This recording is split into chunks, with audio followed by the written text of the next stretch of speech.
Hello everyone and welcome. I'm Laura Rogers and this is Power Hour. This is a weekly show, 11 Central on Wednesdays, and we've been doing this for about 7 years. Joelle Jobson is usually here with me. She had a baby. She's out for a couple of months.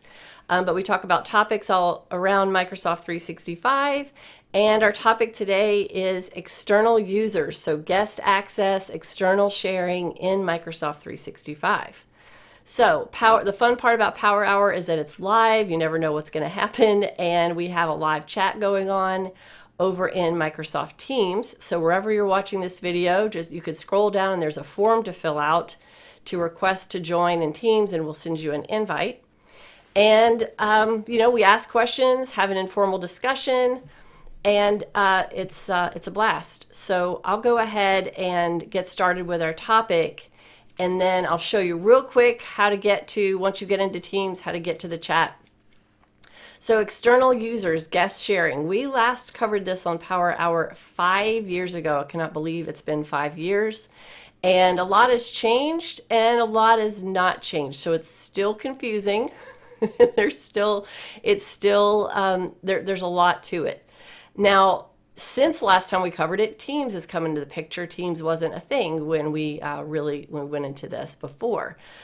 With external sharing, the more when I prepared for this Power Hour, the more that I read about it, the more just different settings I kind of took a look at before doing them in the demo, the more I realized that a Power Hour is not really going to do this justice. This would be more like a day-long seminar about external sharing. So within an hour, I'm going to try and cover as much as I can, but I've also put a lot of links in as resources over in the Teams team that we're chatting in.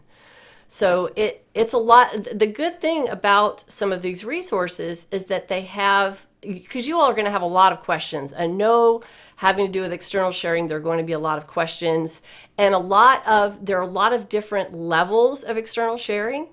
So you're going to have the tenant level, which is global for your entire organization. You're going to have different settings for different products like SharePoint and Teams. And then you're going to have different levels all the way down to the site and file sharing. And with all those different levels comes all these different permutations of what you're trying to do in your organization. Like, what if they're invited from Teams and it was created this way and they get a link, versus all these different ways that you can add people as guests and different ways that you can share things. And so the good thing about all these resources that I shared is that Microsoft has provided charts. So they have charts built out explaining all the different levels and different ways you would have shared, and explaining kind of where the settings are going to be to get to them. And it's really good resource for finding that permutation of yours that you want to know about, and then finding the answer about how that one is going to work, because this is going to be this Power Hour, I feel, is going to go by pretty quickly, and I know you're going to have a ton of very specific questions that I'm probably not going to get to all of them. So I'll go ahead and share my screen now. And first of all, real quick, here's how to join once you receive the Teams invite from us. When you are in Microsoft Teams, you're going to have the name of your organization is going to show right up here at the top right next to your name.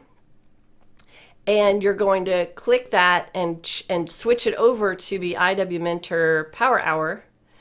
And one thing somebody pointed out last time is that you do need to turn off Teams and restart it completely before that appears. It might not appear just instantaneously when you get invited.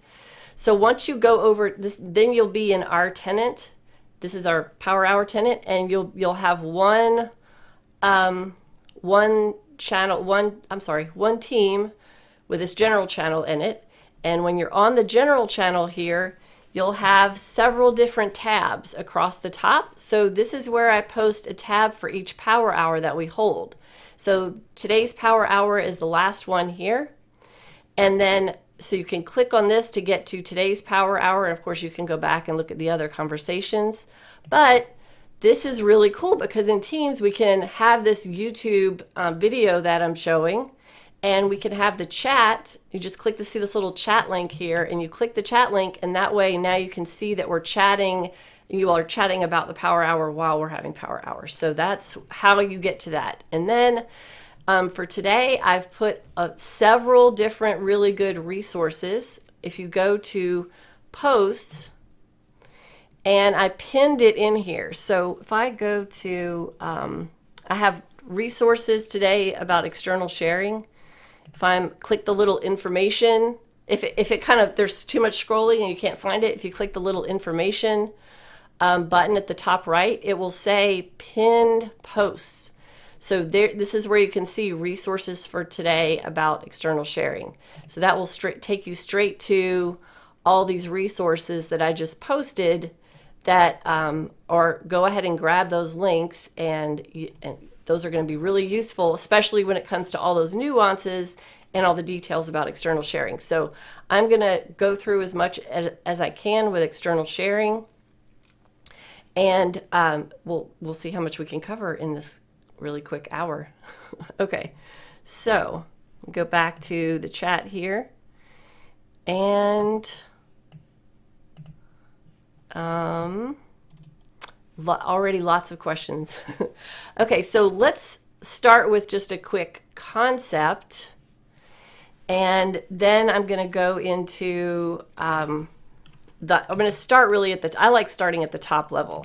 So in Teams, when I'm in a team, I'm just going to go kind of the lowest level possible, and I have files. Just files in a SharePoint site or files in Teams, and I'll go ahead and open this same set of files in SharePoint. Now I don't have any in there, so just to be able to show a good demonstration of just the lowest possible level of just sharing a file, I'll go ahead and drop a file in here, and that's my little demo content here. So I'll say annual marketing report. Okay, so, and you all know this, SharePoint, files in SharePoint are the files in Teams. So if I refresh this, now I can see that this file that I put in SharePoint, it's in Teams, it's the same thing. So I'll go ahead and click to share this. So this is sharing, but this is where you could have the concept of being able to share a file with an external person.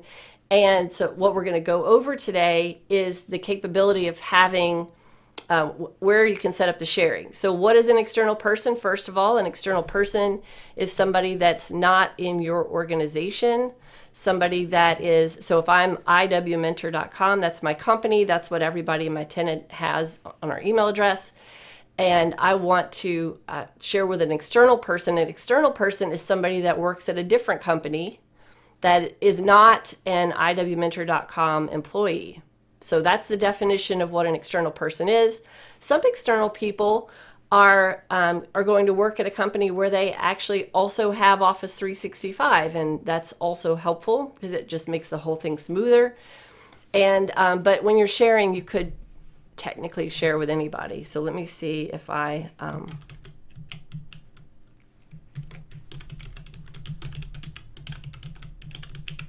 let me try and share with somebody that I haven't added. Okay, so this is kind of what we're talking about. So I'm trying to just go into SharePoint and share something with somebody that's outside of the company, but it's not letting me. So in this case, I blocked from sharing with people outside of the organization. So that's the example of what a person outside of the organization is.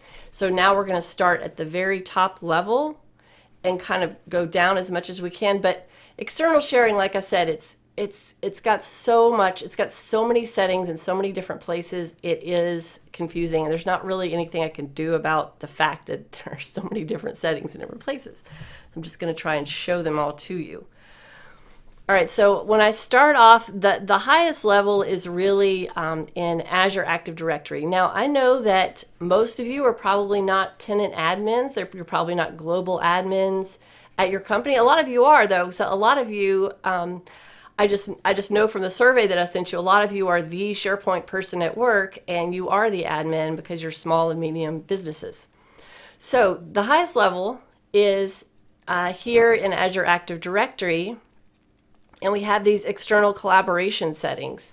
And then these are new though. So we have these first few settings here. It says preview next to it, and it says guest user access restrictions. And so this little set of settings here is brand new, and it is in preview. So most of Microsoft's documentation doesn't even have that in it yet. It's these guest invite settings. So you can say admins and users in the guest inviter role can invite people, and explains things when you hover over it. Members, so can members invite people? Can guests invite people? No. So in my tenant, I don't want people that are guests inviting other guests. Anybody in my company can invite somebody external. And then enable guest self-service sign up using user flows, and I said no. And again, I'm not going to go into the weeds and dig into every one of these very specific settings, but that's why I shared all that documentation with you, especially where all the little charts are in the documentation to find out all your very specific scenarios. Okay, so that's where your external collaboration settings are. And then when you see, I'm going to minimize this a little bit. When you see the concept that we're going to talk about users in your directory, new and existing users in your directory, this user directory in Azure Active Directory is what it's talking about. So there is the ability to, you could add new guest users directly inside from Azure like this. And so this is the main directory that they're referring to when they're saying new and existing users in your directory. It's this main list of users. And you'll have a list of, in your users, it will say what kind of user they are, like they're external, and it'll say whether they've been invited or not. So that's how, if you are an admin and you wanted to just directly add a guest user, you can do it this way by inviting somebody. And then once you invite somebody, you do have the capability, and we're going to have, once they're working in your environment and they're in SharePoint and they're in potentially Power Apps and Flows and things like that, once you have invited a user, you do have the ability to actually either assign one of your licenses from your tenant so that user has additional things like Power BI or Power Apps or anything like that. But if the user at the company where they work, if they are already a Microsoft 365 user, then their license that they have at where they work is also, it's going to carry across. So a lot of those people, you might not need to add a license for any of those sort of extraneous, more advanced things that you might need to do with them. And by default, usually you don't, in my experience, just typical users you're sharing files with, you don't need to add any licenses for them. You can just share files with them. But if you want them to be able to use Power Apps or Flow or Power BI or something extra like that, that will be a license. So let's go on to the next setting. We're going to go to the main admin center. And I'm going to start here. So if I'm on the main admin center, how can I get to the sharing? It's nice and confusing. So I'm going to go expand this little settings section here, and I'm going to go to org settings, and then I can go to security and privacy and sharing. Okay, click on sharing, but then that's really just, it's only got one little thing. It's got one little setting that I can do. So here is where I can, it says let users add new guests to the organization. So all it has is one checkbox for sharing. So like, wow, that's pretty simple. That's just one place that you're going to find a sharing setting. So do you want to let users add new guests to the organization? Now, if you're not allowing users to add new guests to the organization, then if you uncheck this, then that's where that Azure Active Directory main directory would come into play, because then an admin could go in there and click to add guest users. You're just not allowing your end users to add guests, right? So that's where that sharing is. And then it's got a link. It says you can also change the external sharing settings in SharePoint. So this link will take you directly to the SharePoint Admin Center, to the spot where you need to do the external sharing. But let's go, instead of just jumping directly to it, I'll go ahead and close this and we'll delve into the SharePoint Admin Center and say, if we started off in the SharePoint Admin Center, how do I get to the sharing for SharePoint? And also, by the way, they're about to merge together the OneDrive Admin Center and SharePoint, so you won't have two different admin centers anymore. So right now it still has a separate place for OneDrive, but this is the main place you're going to go. You're going to expand this little policies section and go to sharing. Again, I know you all aren't admins, but even if you're not an admin, it's good for you to know this stuff. It's good for you to know, or that way you'll have something specific that you can ask somebody if you need to put in a request for your IT department to change a setting or help figure out where it is. Then you'll know that these capabilities exist, right? Okay, so look at this. You've got this little sliding scale. So I've got levels of permissions. I've got a SharePoint little slider and a OneDrive. I'll go ahead and zoom in a little bit. There. So I've got a SharePoint. Right now my SharePoint sharing is on most permissive. And I've got, I can slide it down. But watch, when I slide the SharePoint slider down, it automatically slides the OneDrive down. See? So my SharePoint can be more permissive than my OneDrive settings, but my OneDrive settings can't be more permissive than SharePoint. So right now I have, and I'll read these to you, the different levels are important to understand. So I have these different levels of sharing. And right now, with my SharePoint, it says most permissive. It says anyone. So anyone, users can share files and folders using links that don't require sign-in. So this means that when they send somebody a link and say they share a file, it sends the person a hyperlink to the file, anybody can just click the link and go straight to the file. So that makes it really easy for the person that you're sharing with, right? It's just a click and they're in. But it's also not as secure. So you're kind of balancing here, you're weighing your, making it easy for people that have stuff shared with them versus making it more secure for your organization. So this lets people just send a link to anybody. They just click on the link. They don't have to authenticate or anything. And then the next one is new and existing guests. So guests must sign in or provide a verification code that's at least going to make them log in with their Office 365 credentials or have a verification code that they have to type in to be able to get to that content. And then existing guests is only guests already in your organization's directory. And so that is why I showed you that Azure AD list of users and guest users first, so that you'll kind of have a reference and know what that is. So that's what they're talking about when they say existing guests. They're saying guests that are already in there. So you could say, all right, only admins are going to put guests in here, and that you could use this setting, and that way you're very, very tightly controlled, but then of course you make it harder for people in your organization to collaborate.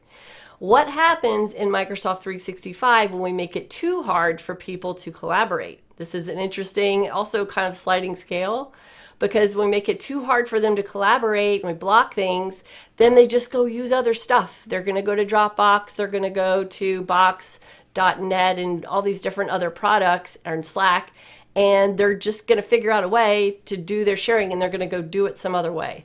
So that's something to kind of think about and consider.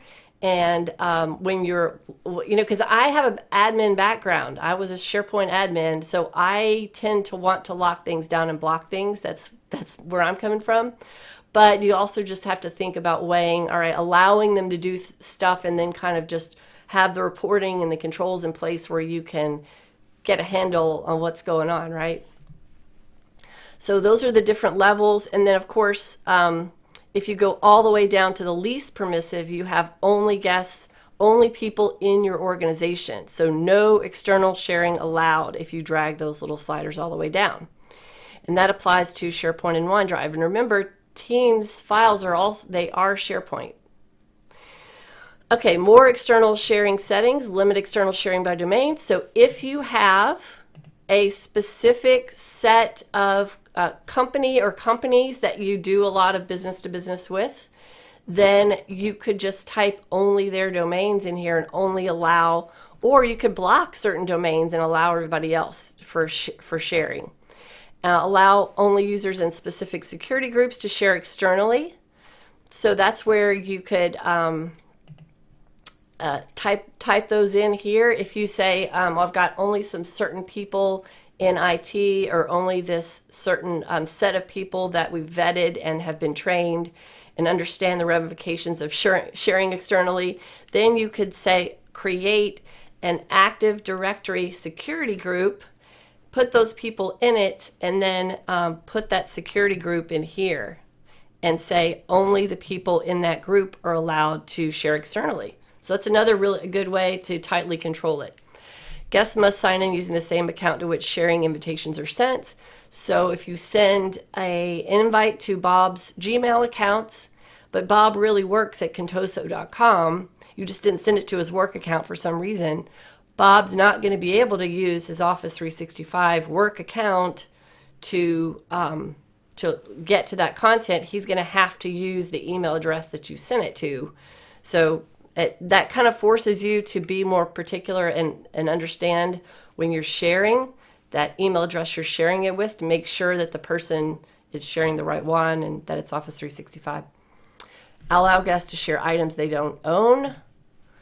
That's guests sharing items. That's so people that are already external people, whether you want to allow them to share it again with someone else.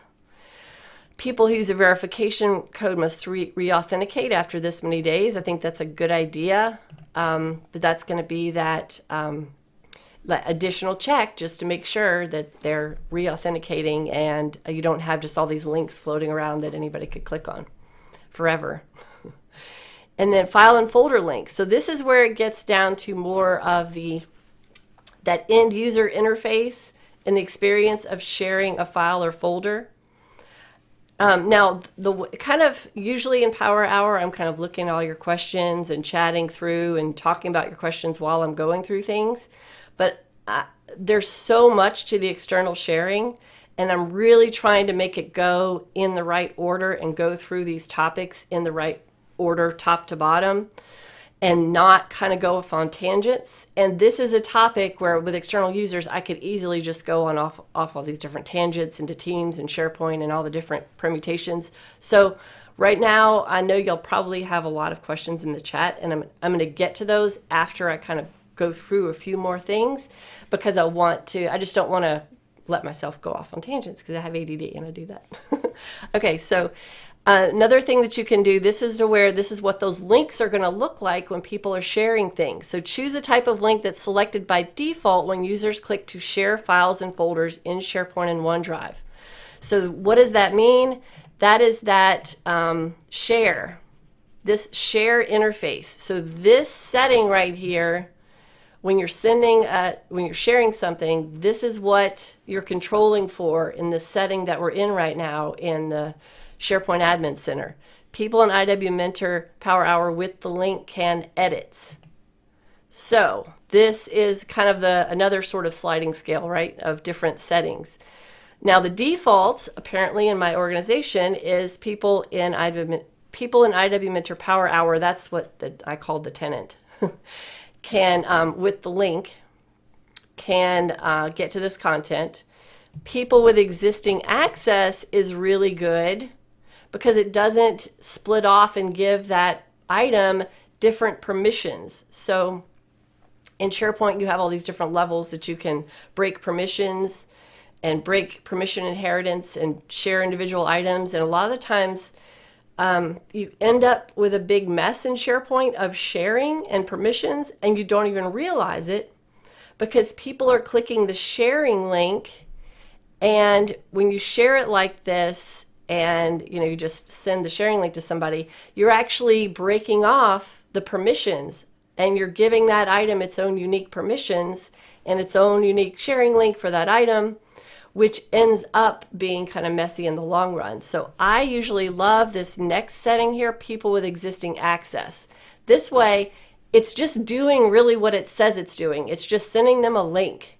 And they're just, if they have access to this site already, they're just going to the link and then they're opening the file, and you're not breaking the inheritance, the permission inheritance on that item. So people with existing access is a really good default that I like. But this setting right here is what we're dealing with what we're setting in the SharePoint admin center right now. So it says choose the type of link that's selected by default. Now notice that it's got 3 settings here: specific people, only people in your organization, or anyone with the link. It doesn't have my favorite setting, the one that I was just recommending to you. It doesn't have that one, people with existing access. Like, I want to set people with existing access as the default. So that's kind of annoying that it doesn't exist. So I'm going to show you in a minute after I go to this setting where you can do that. But in the user interface, you have to do it per site. I don't know why. So I wish the people with existing access was a setting here like all the other ones were.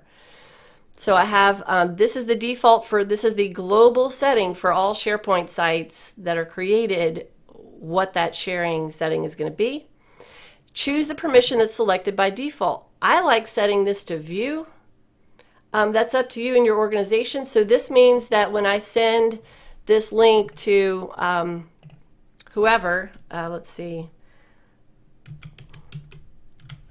if I send this link to her, notice that it's got a little pencil next to it and it says can edit, and the edit is the default. If I want to send it so that by default they're just looking at it and they're not in edit mode, then I can change it to can view. So that setting is the one that you're looking at in here, where you're choosing whether you want the default to be view or edit globally. I think view makes much more sense because usually when you're sending links to people, you just want them to take a look at it. But again, that's up to you and your organization.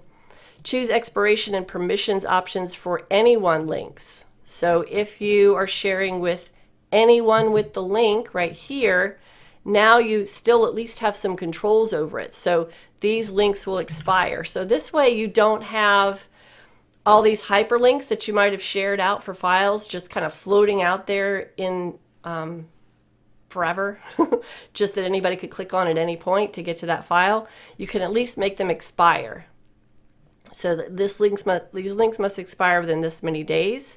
And then also with the anyone links, these links give these permissions, and you could say view instead of view and edit, or view, edit, and upload. Now upload is going to apply to a folder.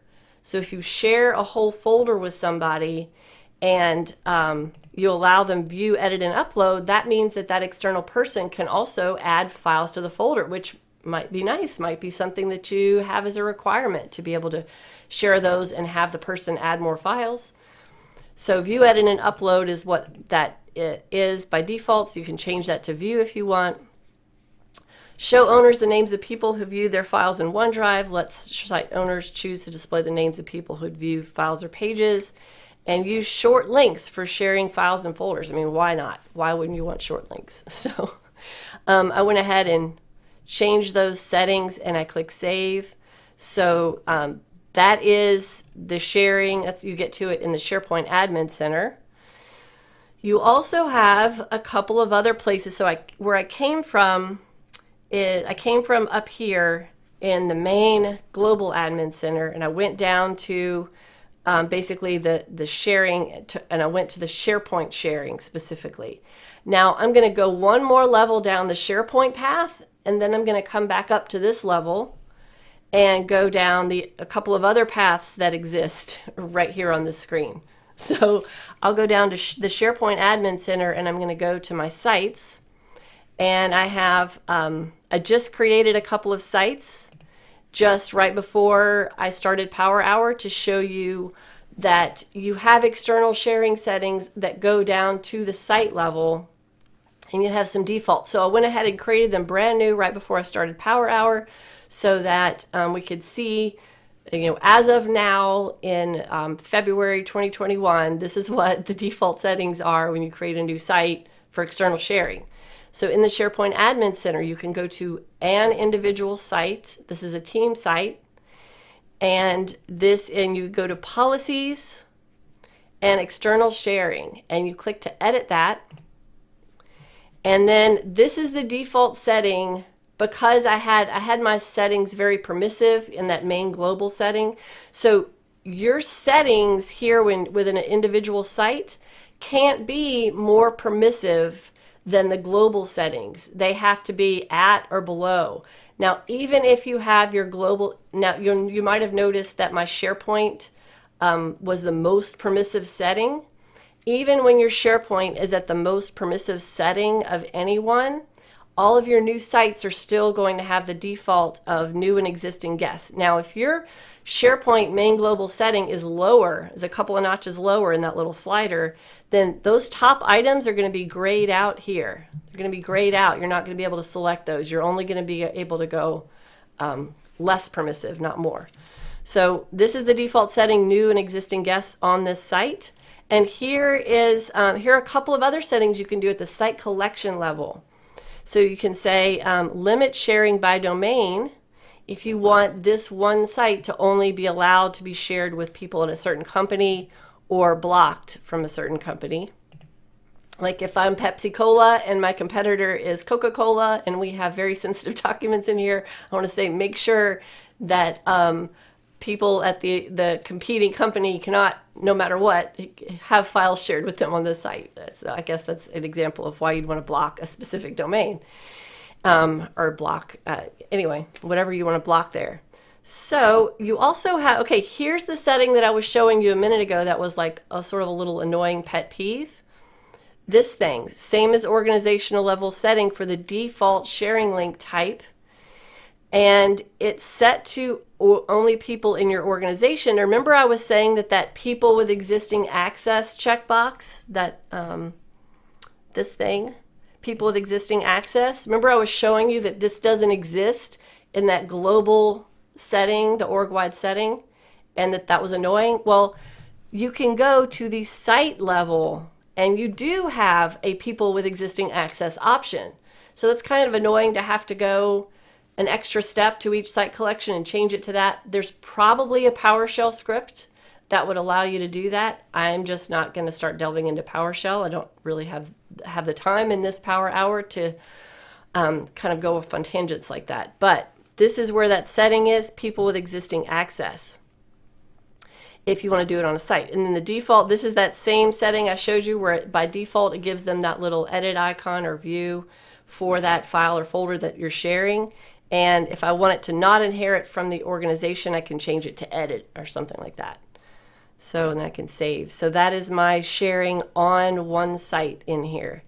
Now that is a team site, and you're sharing, these default sharing settings are going to be the same, whether it's a team site that's private or a team site that's public, you'll get the same default setting. And then with a communication site, it is slightly different. So with a communication site, your policy for external sharing by default is no external sharing. So that's the difference to note, is that whether you created it as a team site or communication site, this will be different. And then you still have that people with existing access thing that you can change if you want to. And then when I create, this is another site that I created this one from within Teams. So at the bottom of Teams where it says create a team, when you create a team, it creates a SharePoint site, which is also a Microsoft 365 group. And this is, the settings are going to be the same here as it was with just, it's a team site. So that's the same. All right, but again, they can all be changed individually there. All right, so now I'm going to go, I kind of mentioned I was going to go down the SharePoint path, and now I'm going to go back up to this level, the org settings here. And you have another external sharing setting location. You have Microsoft 365 groups listed here in your list of services. So Microsoft 365 groups, external sharing. Choose how guests from outside your organization can collaborate with your users in Microsoft 365 groups. Let group owners add people outside your organization to the groups. Let guest group members access group content. This means that if you take away this, they won't receive group emails or be able to access any group content. They'll only be able to access files that were directly shared with them. So they're not going to see just like all the general stuff that group members would see, but they could get to those files you share with them. Okay. So that is for Microsoft 365 groups. And then you have Teams. So Teams is another rabbit hole to go down. Now, so when I click on Teams here, it says turn on Microsoft Teams for all users. So that's just whether you're letting them use Teams at all. That has nothing to do with external sharing. And then you have guest access here.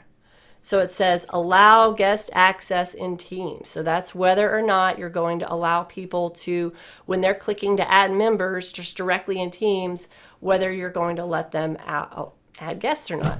So that's where that top level setting is. But then we did an entire separate power hour having to do with Teams admin. So Teams admin is a whole other beast, right? You're kind of going down this rabbit hole. So in Teams admin, when I clicked that link, it took me directly to this guest access setting in Teams, this screen. But then within Teams, you have a whole other litany of settings that you can get to having to do with guest access specific to Teams. So whether or not you want to allow guest access, you can manage calling, meetings, and messaging, all these very specific things that you can manage that are global settings for all the teams in your organization that you can manage in this one place. And again, that was another power hour we did. It was called, I think, Teams admin.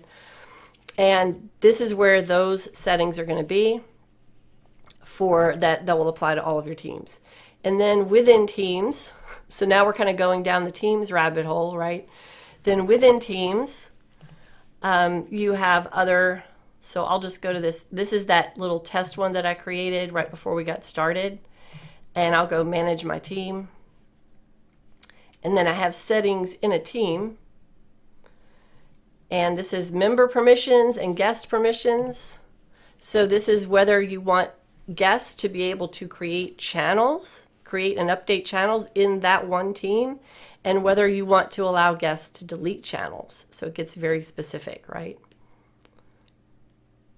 Okay, so now that I've talked for 38 minutes and kind of gone down these different paths having to do with external sharing, I'm going to try to get to your questions, but I don't even know where to begin. Okay, I'm going to kind of go backwards. No, Joe, I don't have any preference of Pepsi versus Coke. That was an astute question. That's very important to know, right? Okay, so let's see. You all are having a conversation in here, but I'm trying to figure out. Okay, so Stuart says we only allow existing guests, and I created a Power App to request addition to guests. All guests must Adobe e-sign an SLA doc. That is a great tip, Stuart. That's a good idea. And we also have Jer in here shared a document in here with an automated way that you could add guests. So basically in a flow, I'll just a real quick synopsis. In a flow, the magic around that is that if you create a flow, there's an action to add someone to a team. So what you could do is you could have some sort of request form, like all of you who are requesting to be part of Power Hour, to where it takes that submitted form and takes that person's email address and then uses the action to allow add the person to a team, and then just as soon as you fill out the form, it adds you into the team. So that's a good little automation if you wanted to give just a quick capability of people outside of your company being able to fill out a form that would that would add them, that would let them become members of a team. Because other than that, you're just manually inviting. Like I go to members and I click add member, and that's where I'm inviting each person whenever you fill out my form to join Power Hour. But if I added that little additional step in my flow to just add the member to a team, then it would just do it for me. So that's a great idea. So let me see. Let's see, if they don't have an Office license, do they have to use an Outlook.com address? And Stuart says, could you share with a Gmail user without a license? I think that depends with whether you're using that just sharing links concept where it doesn't even matter who you are, you just click on the link. So if you share your link that way, then yeah, anybody could click on it. But if you have if you share your link and you want them to log in when you share it, then they either need to have their own Microsoft 365 account they're using or a Windows Live account. Now, I did see just recently, in the last month or so, something that came across the Message Center saying that they were going to allow Gmail users to just log in using their Gmail credentials directly into Office 365. Just like the Windows Live people can, but I just haven't looked at that or tested it. So, but I think that might be the case now. So you had to have a Windows Live account, which was kind of confusing for people. But yeah, so it does get a little confusing for the actual person who has something shared with them if you are requiring that they log in and they don't already have an Office 365 account. It's kind of painful. Let's see.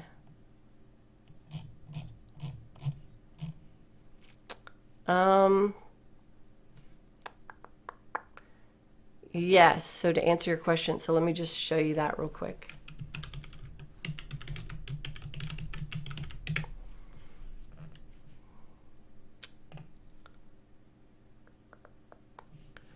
And I wasn't even planning on doing this, but I think it's a pretty common requirement, so I'll go ahead and whip that up. All right, so I'll create a new flow, and I want to say, I'll just create a form. Now this is kind of the last, last quarter, the end of Power Hour where I do something that wasn't scripted. So this is not part of what I was planning on doing necessarily. So let's see, join our team. And actually that's a question. That's not the name of the, what did I call my form? Let's see, your email. No, join our team. Sorry, that's the name of the form. And then my question is a text box, your email. Now, you're gonna want to probably have other questions that you ask them in your form, but this is just a really quick one. So with this one, I'm gonna say I want to, for my settings, anyone can respond. I don't want to restrict it to anyone, just only people in my organization, because that would kind of be pointless, right? I want anybody to be able to respond to this. And then, so that is my little thing in the settings there. And then I can preview this. And then this is all my form has in it. But when I go to flow, I'll just quickly create a new flow, and then your flow can be triggered by the Microsoft form. And it's connecting to forms. Steve says planning is for sissies. Awesome. Okay, so pick a form. I've only got one form, so there it is, join our team. And then, so when somebody submits a response, it can, let's see, teams. I think he had something in between there in his, I'm trying to remember where it was, team ID. Oh, you have to say specifically which team that they're joining. Oh yeah, he had Office 365 users.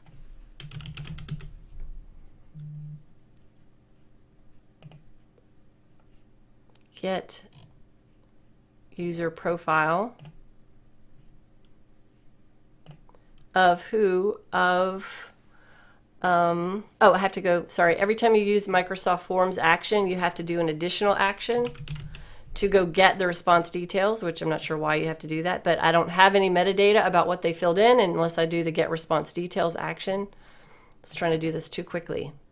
So now it's going to give me my response details, and then I go get the user profile of the person's email that they filled in the form. And then I go add that person's mail to the team, and let's just, I didn't even give my flow a name. Let's just see what happens. Okay, so new external user. Save. All right, moment of truth. So I have an external user named Alex D, and I'm going to go ahead and fill that out. Fill this form out, and with that external user's email address.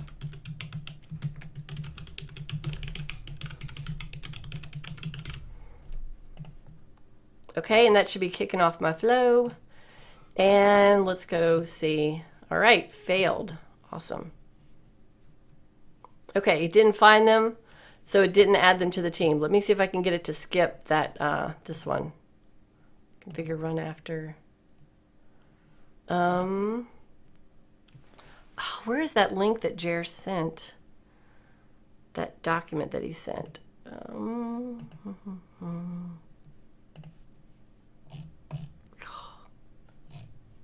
Thought that was Jer who sent that. He posted it in the team at the time, like in the team that we were all in when he mentioned it. I can find this. All right. So any questions? Kind of, I know I sent you all those links, and I know there's a lot to it, but you all type any specific questions that you have or anything you want me to show or share while I'm going to get this link real quick. So let me see. Request a team. Yeah, that was back in June that you sent me that. 6:30.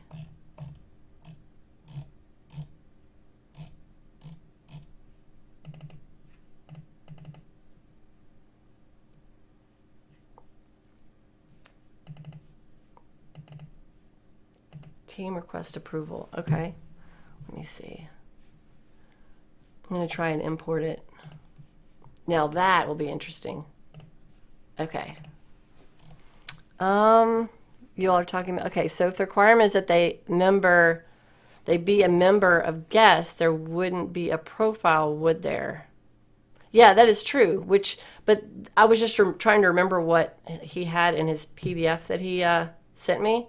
And there was, I know, that's what I was thinking, is that there wouldn't be a profile, but it had something about getting the Office 365 users profile, so that's why I was looking for that.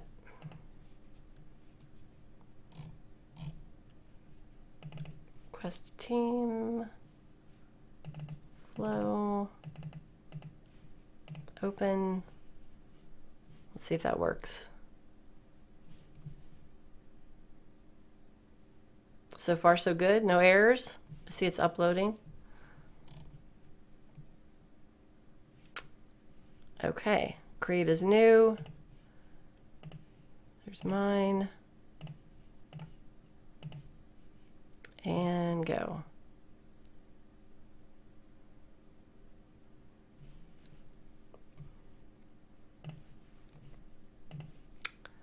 Let's see.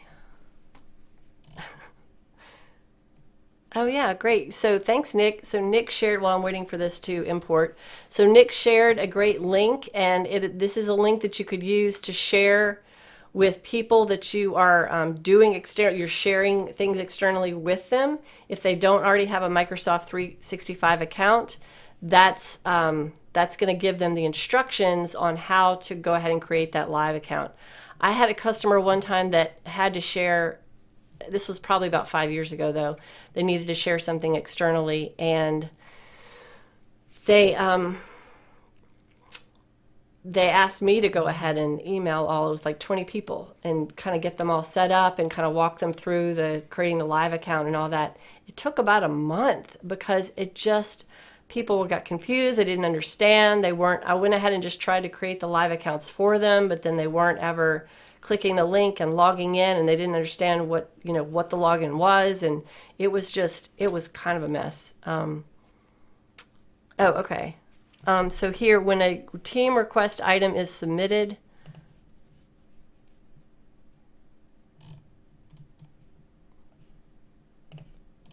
post. Good Lord. I feel like this is not the same thing that I was looking at in that PDF you sent me. Let me see. Here it is. It's right here. It was right there in the files. Okay. So this is right there in the files that we're all looking at right there in Teams. So let me go ahead and open this. Let's zoom in on this and scroll through it.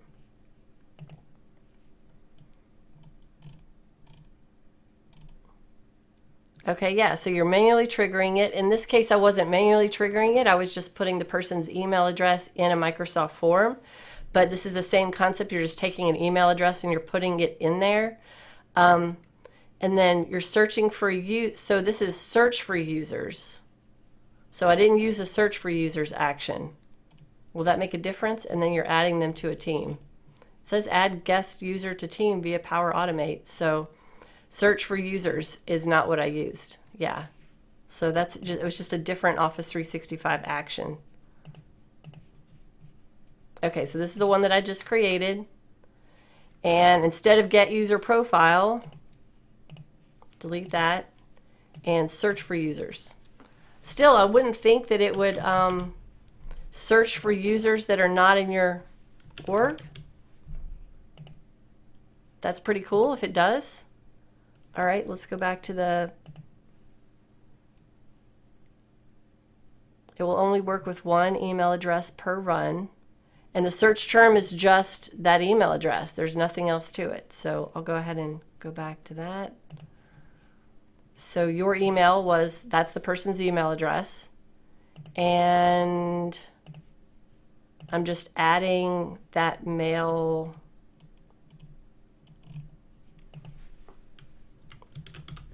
email. Oh, okay, the SMTP or email address. So that looks different because before it said mail, not email. So it's actually a different field.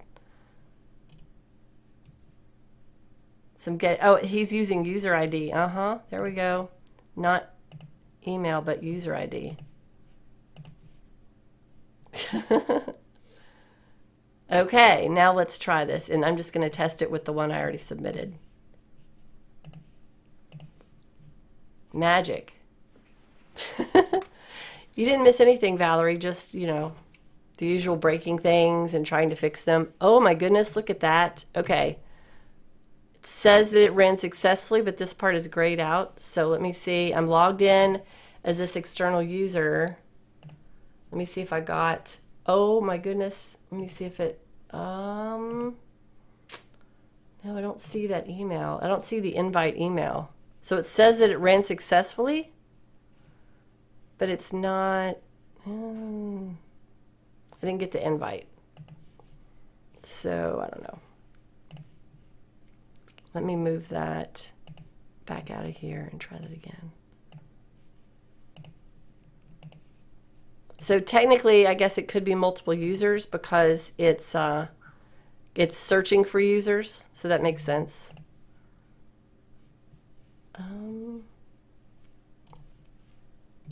Let's see.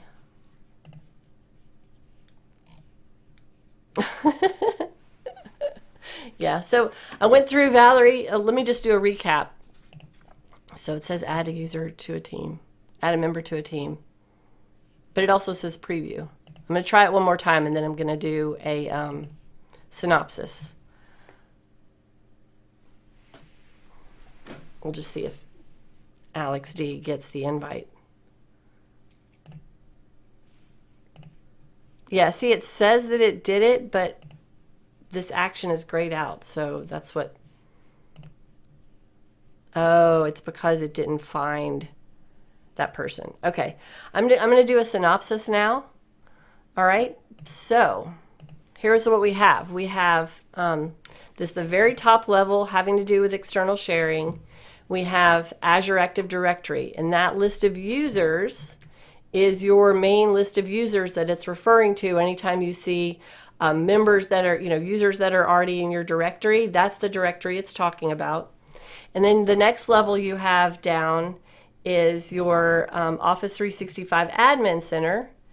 And from this Admin Center, you have several different places that we went over, several different paths you can go down as far as sharing settings. So I showed you several different sharing settings in the main Admin Center. And then we took that path down to SharePoint, and went down to the SharePoint Admin Center, and went to the SharePoint sharing setting. And OneDrive is SharePoint, by the way. It really is this exact same thing behind the scenes. But you have two different little sliders as far as what you want to allow people to do with external sharing. And so we went over these settings within SharePoint. So then when you go even further into SharePoint, you can do external sharing settings within a site. So we went over those settings per site collection in here. And then we went down a different path. So then we kind of went down the SharePoint path, and then we back up to here, and then we went down and we saw that there's an Office 360, Microsoft 365 groups setting, and then a Teams setting for guests. And then once you go into the Teams Admin Center, you have a whole other screen of Teams sharing settings. So if you're troubleshooting sharing, now you kind of know all the different places to look. And if you're setting it up and you think things are too permissive, now you know all the different places to look for where you can lock things down. And then let's go into those links that I shared, because I'll show you kind of where these really good charts are that explain a lot to you. So this one is interesting with the keyword queries, because this lets you search. So just in the search box, just anywhere in Microsoft 365, this is how you can do a search for externally shared content. So this shows you the syntax of how to do the search. So that's pretty interesting. And then you also have this one, configure teams with 3 tiers of protection. So this is one of those charts that I was referring to that's really good to have, where you can look at what type of team it is, like public or private, and the sensitivity level, sensitive or highly sensitive. And then you can you can see what all the default settings are. So remember that I mentioned that public team sites that are created as public versus team sites that are created as private both have these same default settings of new and existing guests. That's where you can see that in the chart, where it explains what the default setting is, and then it explains kind of what the behavior is for each of these. And so it's a really good reference to understand what's going to happen whenever you use any of these given settings, right? Yeah, that is a lot of guest user settings. So let's see. So I have looks like they have to be a member of the org before Power Automate can then add them to the team. Yeah, you're right.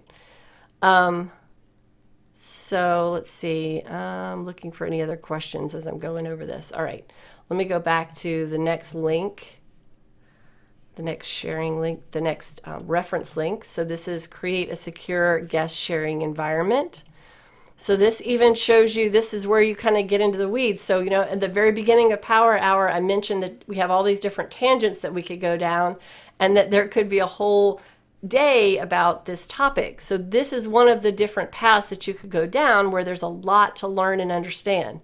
So if you want to create a secure guest sharing environment, you're an IT pro, you're an admin, or you're a global admin in your environment, this is a good thing to read, because it even shows you how you can do set up multi-factor authentication for guests, set up a terms of use for guests. So this is kind of one thing that I think Zach had mentioned, this concept that they were doing in their company. Well, this is an official terms of use setting that you can do in Azure Active Directory.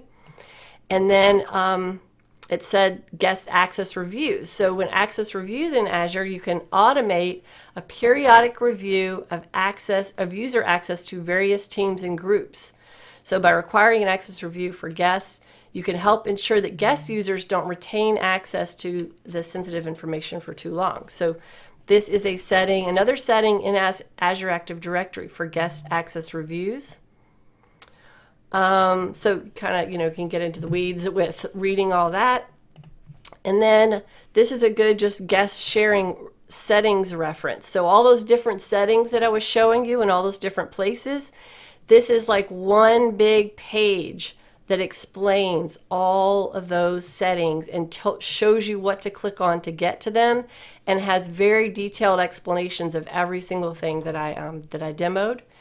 And then guest access in Teams, another, this is just kind of a shorter, briefer, a little easier one to read about guest access in Teams.